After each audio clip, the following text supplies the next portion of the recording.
les résultats de l'Observatoire des inégalités. Monsieur le maire, chers collègues, on entend un discours qui oppose la pauvreté en ruralité et la richesse des villes.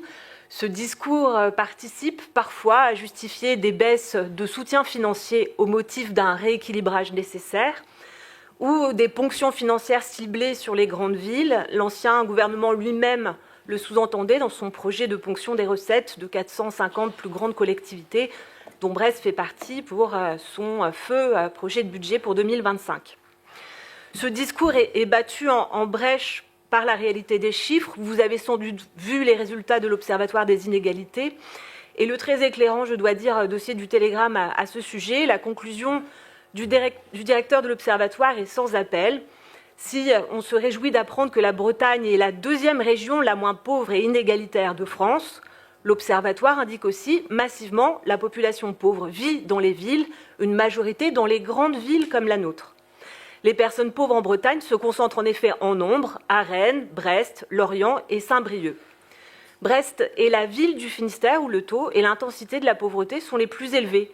Avec 19% de pauvreté, cela représente 23 000 Brestoises et Brestois concernés, dont 50% vivent avec moins de 904 € par mois.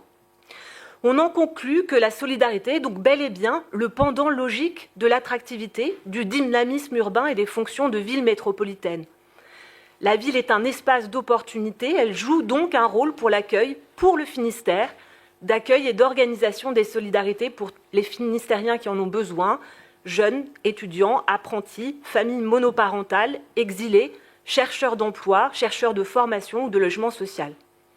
Ces résultats viennent corroborer notre engagement résolu et les nombreux projets que nous conduisons. Vous avez, monsieur le maire, récemment posé la première pierre du futur nouveau foyer du port pour les sans-abri.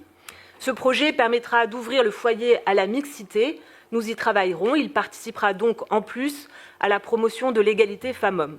Et très concrètement, nous verrons au premier semestre 2025 se développer aussi de nouveaux lieux de solidarité alimentaire dont Brest a besoin. Épicerie solidaire de la Croix-Rouge sur la rive droite, épicerie en mixité à Pont-à-Nézen. Nous sommes heureux d'ailleurs que celle de Quizac réouvre bientôt place Napoléon III à Bellevue, en attendant de s'installer dans les locaux que la ville a acquis pour elle. Ces actions viennent en complément de ce que nous avons renforcé l'accessibilité des cantines scolaires pour les enfants des familles les moins aisées, mais Émilie en parlerait mieux que moi.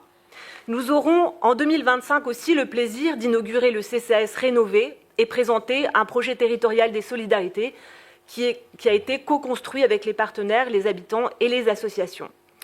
La plupart de nos actions en matière de solidarité se font d'ailleurs bien avec les associations. Je souhaiterais donc conclure en soulignant le travail remarquable autour des assises de la vie associative et de l'éducation populaire et féliciter les associations, les services de la collectivité et notre collègue Éric Guélec pour cette réussite.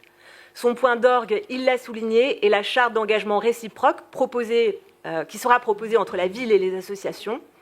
Elle inclut un volet solidarité à l'égard des publics, mais aussi un volet solidarité entre les associations. Cette démarche met bien en valeur un mode d'action à la brestoise, faire ensemble et faire pour tous. Au fond, cela a été résumé par un des intervenants samedi. Avec son œil d'artiste, il a lancé « L'amour est un projet politique ». C'est un bien joli résumé de programme, très sérieux quand on y pense. Le mépris ou la suspicion à l'égard des pauvres n'y ont certainement pas leur place. L'émancipation collective de la pauvreté, oui et ô combien.